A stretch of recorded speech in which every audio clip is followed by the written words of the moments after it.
What's going on, Grizz fans? This is your friendly neighborhood Memphis Grizzlies homer, Memphis X, and I talk hoops. Today's video is going to be about the Memphis Grizzlies 2022 NBA Draft preview.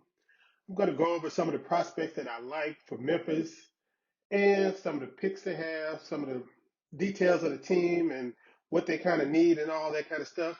And I'm going to do that right after the intro.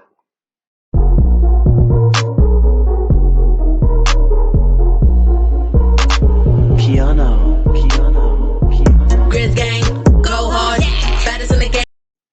All right, the Grizzlies, they have 3 picks in the 2022 NBA draft. I just like to say F the Lakers for killing my lottery pick that we are supposed to have, and now the Pelicans are going to have. Man, you just don't understand how pissed off that made me.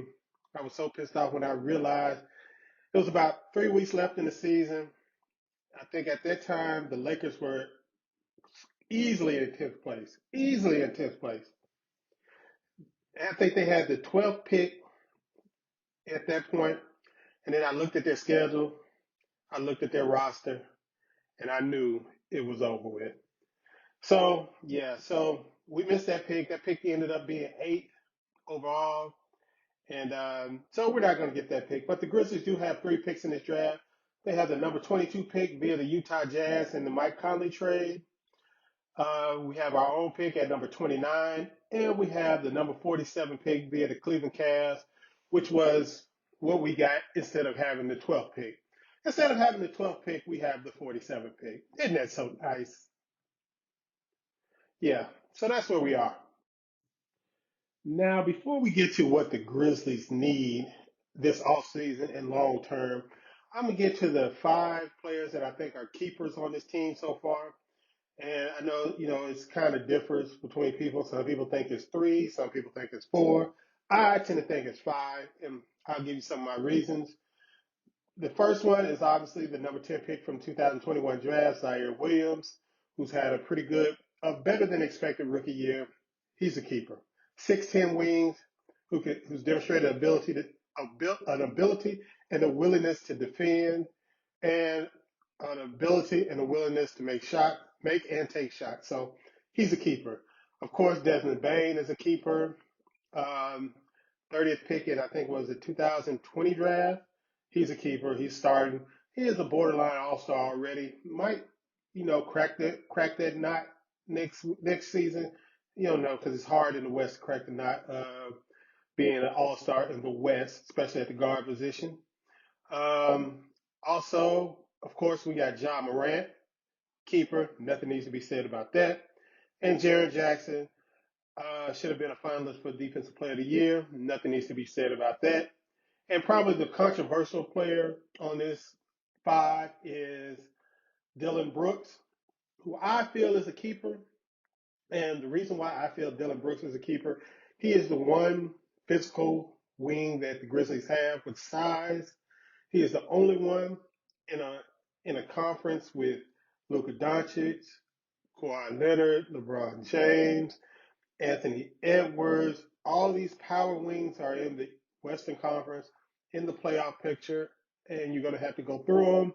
And you don't want to have less of them, you want to have more.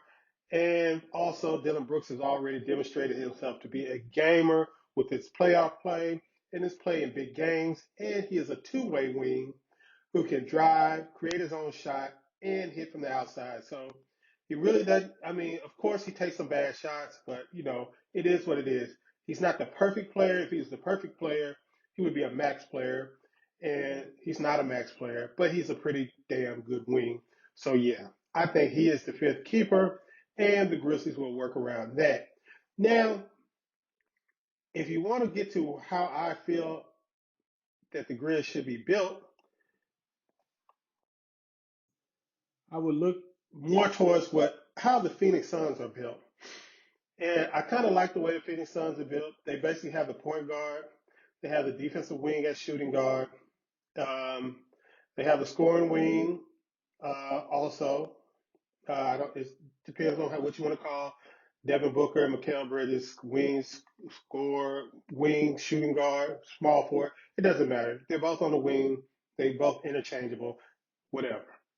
And then they have um, um, Crowder, Jay Crowder at power forward, who is a wingish power forward who can stretch the floor, play physical, defend, switch. He can defend one, he can defend 1 through 5 basically at power forward.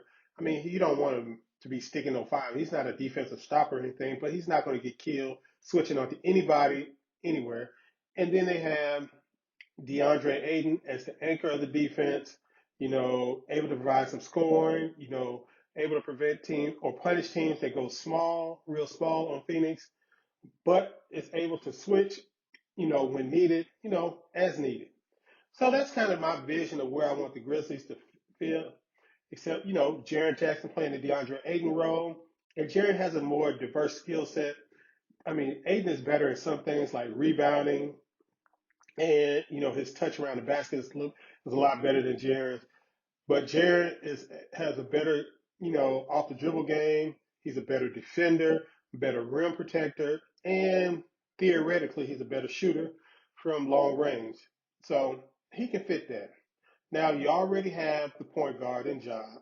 You have the two wings in um, Dylan Brooks and Desmond Bain. You also have the backup wing in Zaire Williams, who can play that Cam Johnson role, 6'10", able to play eventually when he's bigger and stronger, to able to, play 2, 3, 4 off the bench.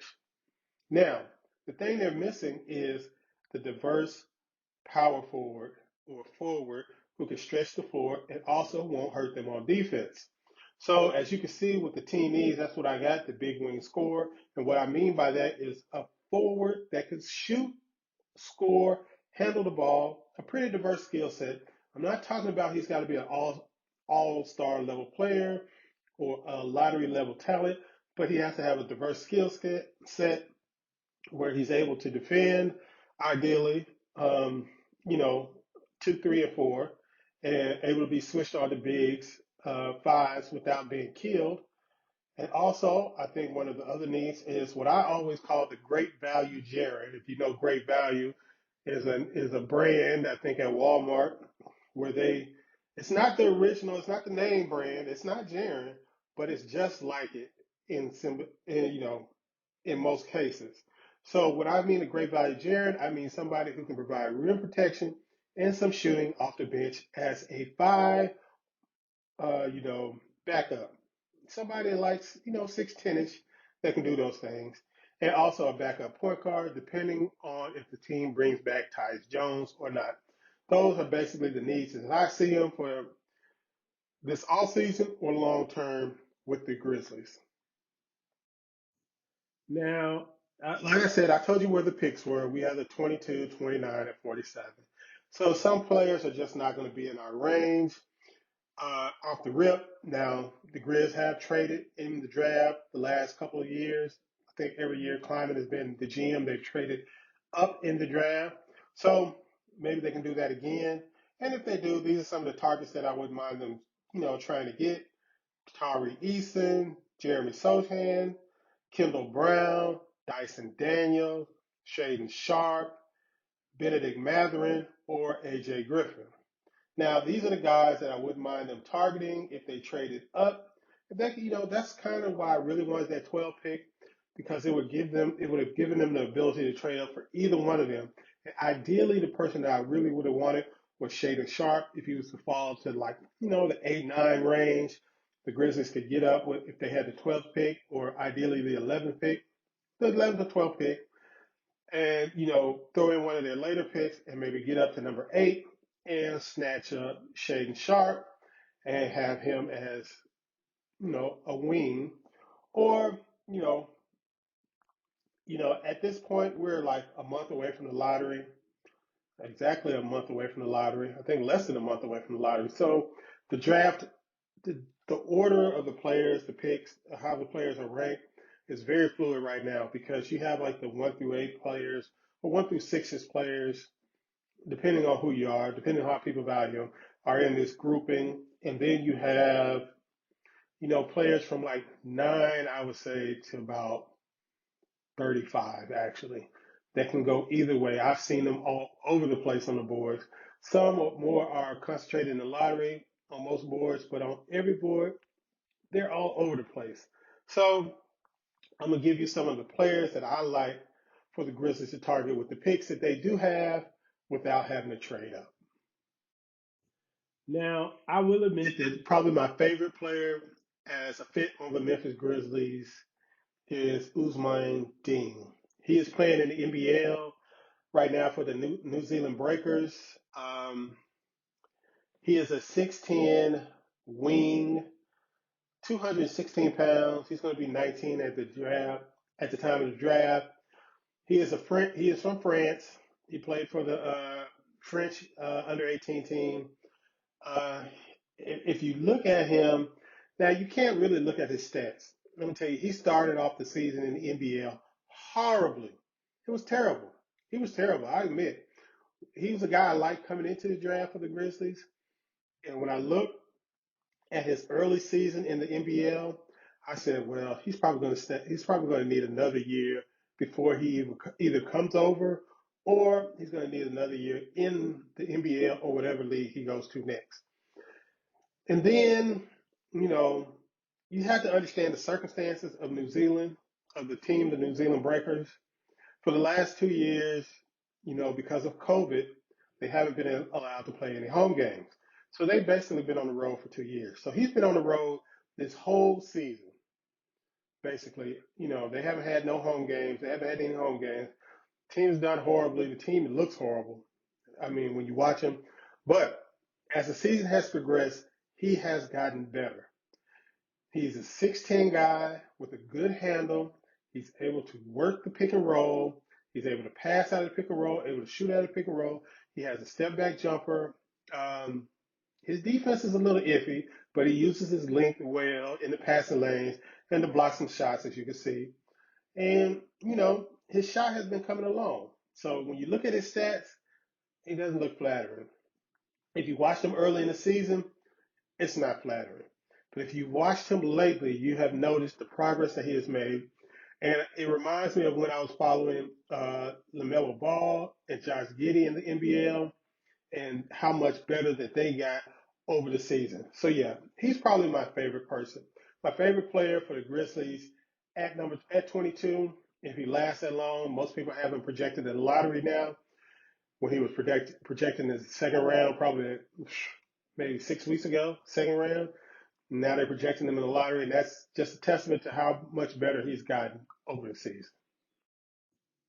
Now the next player is Nikola Jovic. He's a 6'10", 209-pound shooting guard, small forward. He plays for Mega Leagues in Europe. Um, he is similar to Usman Dane, but he is a good ball handler. He's a good shooter, very good shooter.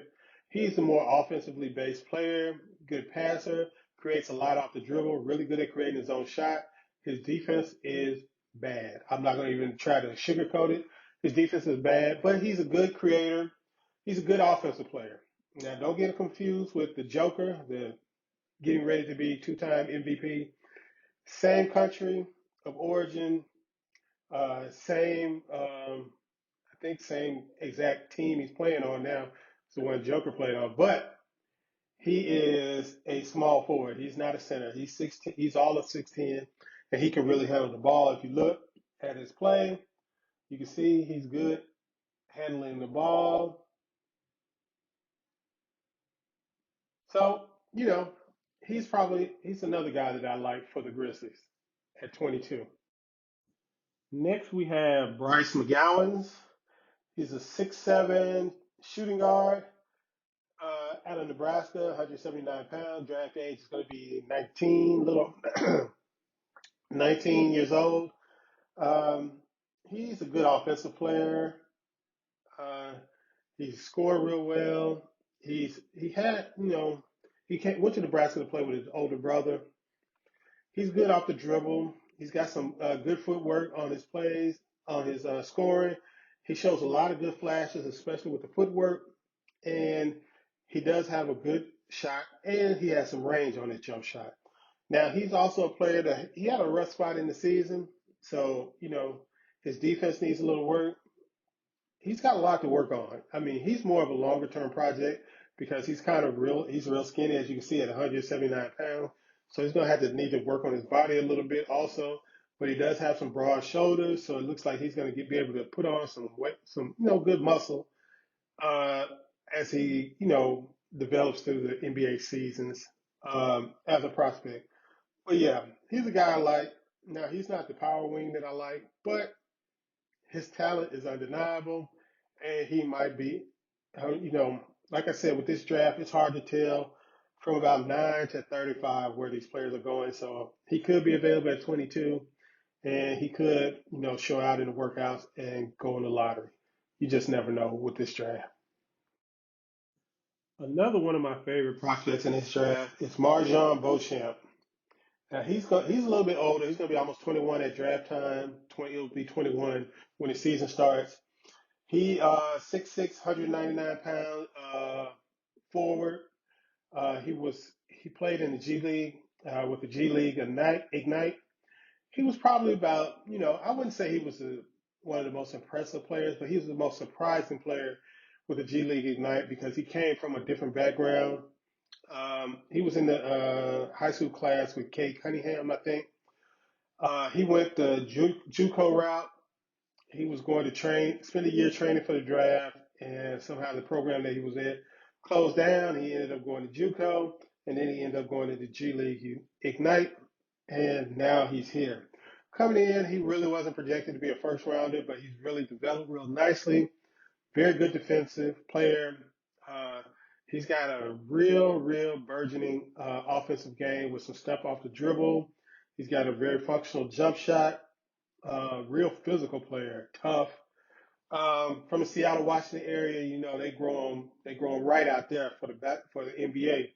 A lot of studs come out of Seattle, the Seattle area. Um, so he's one of the guys that I like in this draft. I'm really hoping he lasts. I mean, I would be happy with him at 22. I think he would fit right in. He's one of those guys that could probably eventually play the Jay Crowder role. He's 6'6", 199 pounds. Put on a little bit more muscle. I think he can do it. But off the bench, cool. He'll be fine early. He's one of those physical guys that can play defense, won't get bogged down by other power wings. I think he's a real good prospect. Very underrated prospect for me, in my opinion. I like the way he plays. Next up is Patrick Baldwin Jr., 6'10", forward from the University of Wisconsin-Milwaukee. Went there to play with his dad. 205 pounds, going to be 19 on draft day. Well, what can you say? He had a disappointing freshman season.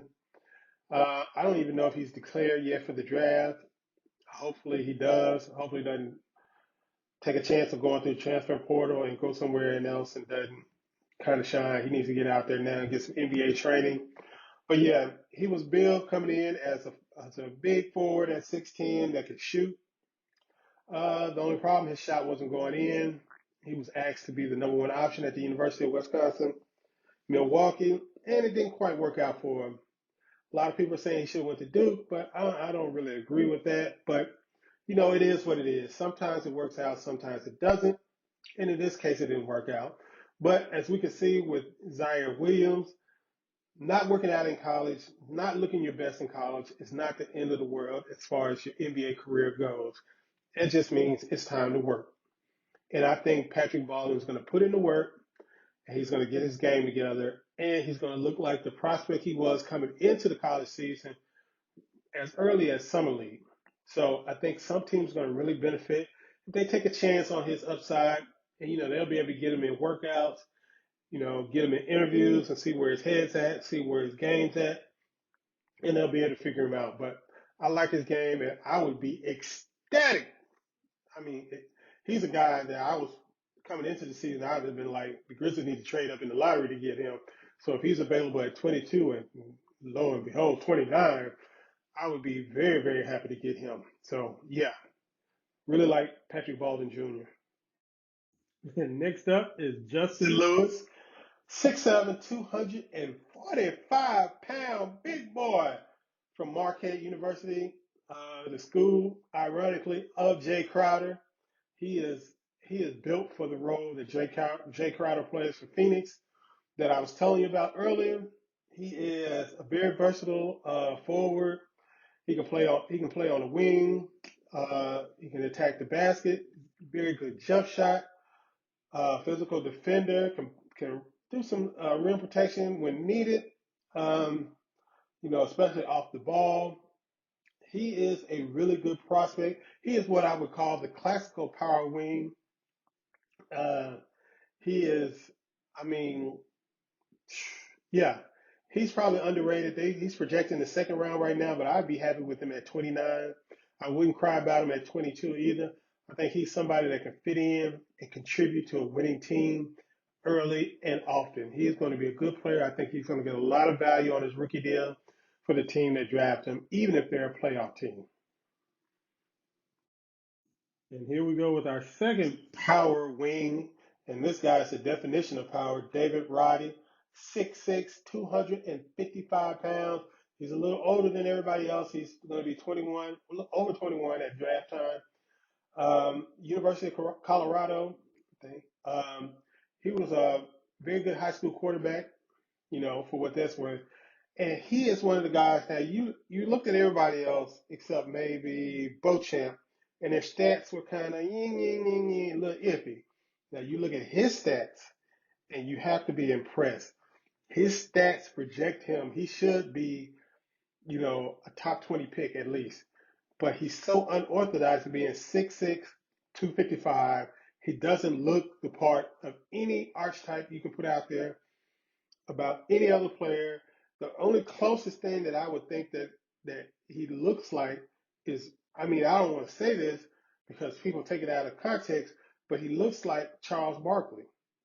He looks just like a big power dude. Of course, he doesn't have the out of control athleticism that Charles Barkley had coming out of Auburn University, but his game is so nice. Off the dribble, step backs, everything, even his passing, his game is nice. This guy really should be if he was like if if Patrick Baldwin had had the season like he had, Patrick Baldwin would probably be the number one pick. That's the difference. He just does not look the part of what his game is. I love David Roddy's game. I mean, I love these players that are so unorthodox that have no mold that you can put them in. That nobody can say, oh, it's easy to say so and he plays like so and so. There is no mold for him. There is no good one-on-one comparison for David Roddy. He's just a guy that can play. He's a guy that can get buckets. He's a guy that can just ball, and I like that. With Max Christie, we come to another guy that had a disappointing freshman season at Michigan State. 6'7", 185-pound wing. Now, Max Christie's freshman season reminds me kind of like Zaire Williams' freshman season. When you look at them and you watch them play, you the aesthetics of it is so beautiful. His jump shot is pretty. The way he moves on the court is wonderful. He kind of glides out there. He looks the part of an NBA wing. He looks the part of a top prospect at wing. But his shot wasn't falling. His defense was spotty, But he has the size at 6'7". He has good length. His wingspan is pretty good. His everything looks good, but the application just wasn't great as a freshman at Michigan State, even to the point where it was basically assumed that he was going to go back to school. But I'm thinking that somebody has told his people that they're going to draft him in the first round, regardless of how his freshman season looked. And I don't care. I think he would be a good risk to take. His high school film, he's one of the guys that should have been a projected lottery pick. Um, I think him and Caleb Houston both kind of had the same kind of, disappointing freshman seasons. And Michigan's Michigan State, Michigan, respectively. But I think Max Christie has a good future as, if nothing else, a wing scorer off the bench with size. And, that's basically what everybody in the NBA needs. Guys who can make shots, make big shots, and make big shots from deep. Okay, this next prospect is probably a sleeper in, most um, draft boards, but he's one of the guys I like. I think he should be a first round pick based off what I've seen from him, and that's Gabriel Procida. He's from Italy. He's a 6'7", 194-pound wing with great athleticism and a very, very good shot. I mean, he's not like these other guys. We just talked about Max Christie. Um, Max Christie is a theoretical shooter. Like I always say, a theoretical shooter. The shot looks good, but it hasn't went in. Procida is just the opposite. His shot is not as pretty, but it goes in. And he's got great athleticism. Routinely gets up for dunks in Italy, and he's just a very good player. He's got some size on him. He's got a lot of room to grow. He's going to be 20 at draft time. Flirted with the draft last year, but I think he's going to be in for good this time, and I think he's going to get drafted in the first round. Like I said, he would be somebody that I'd be very, very happy with because I think he's one of those guys. If you remember Mario Hezonja, who is, you know, bitching and moaning about the NBA right now, but he is what I think everybody hoped that Hezonja would be. He is actually a good shooter. He's playing a good, pretty decent role in his team right now. And I think when he comes to the NBA, he's going to be able to find him a role off the bench, even as a rookie. Now, this might be my biggest wild card, and this is probably going to be one of my biggest prior scouting bias players in the 2022 draft cycle. Peyton Watson from UCLA, 6'8", 200-pound forward. To say that he had a rough freshman season would be really understating it. He had one of the worst offensive freshman season for a top prospect that I've seen, especially for a guy who eventually went on to declare for the draft, which he has. It was rough. I'm not going to even lie to you. It was rough. He went sometimes weeks without making a shot. And when he did make a shot, it wasn't many. It was bad. You see his stats. I mean, well, I didn't even put his stats up here. He is not even projected as a draftee right now. Nobody thought he was going to come out. But he did declare for the draft, and I'm saying he's one of these guys that I loved coming out of high school. So coming in, I really loved him, and his flashes are wonderful. His flashes of athleticism, shot creation, shot making, defense, rim protection. It's all good, but it's all flashes. Nothing's been put together. I mean, he is quintessential prospect in theory only. There's nothing you can base it on from his college days. Now his high school tape is pretty good, but his college tape you can't base anything on there. So we're gonna see how he fares among NBA scouts through the draft process. If he's what kind of advice he gets, and if he's advised to go back to school, because I wouldn't be shocked if he does go back to school. I'm not sure if he declared with an agent or whatever or what he's done yet. But like I said, it's going to be very interesting to see. And he's one of those sneaky guys. I think you pray that, like Brandon Boston from last year, that maybe he's there at 47 and you get a steal and you can get him on a 4-year Hinkie special and just sit him in South Haven and watch him develop. And, you got this big ball of clay at 6'8", 200 with athleticism, length, and hopefully some passion for the game, and the team can mold him into the player that they want him to be. If it's a wing scorer, defensive stopper, athletic power forward, whatever you want to do, you can mold him because he doesn't have any preconceived game, that he can build off of right now, and you can have free reign to mold his game. Now, the final prospect that I have that I really, really like, who I really liked even in last year's draft. I was hoping his brother came out, but he decided to go back to school. That's Julian Champagne, 6'8", 270 pound, 217 pound shooting guard. Also Let me look double-double at his against Michigan game. State. I understand why he's Back to projected so low. Soriano. I think he's projected in the He mid gives it up. 40s Champagne in gets most his first drafts, and I shot try. think Too it's strong. probably due to Jackson almost is maybe able his to tip it defensive in. and his athleticism. Came flying out of nowhere. He looks like an NBA player to me. He's Champagne 6'8". He's got straightaway good three. size for a Counting wing. over his last 4 He's got a good games. jump shot. He scores very well. He's got some game.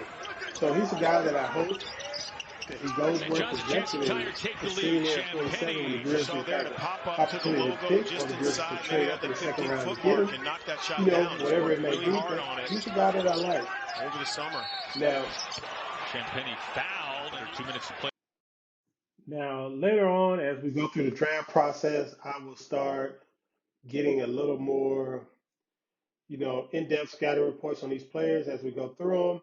But right now, I just wanted to get a quick preview of the guys that I like in this draft for the Grizzlies. And if you can, just, like this video, subscribe to my channel, and I'm going to try to get up to 1,000 subscribers by the time the season starts next year in October. So hopefully you can be one of those 1,000, and we can get this thing popping for next season.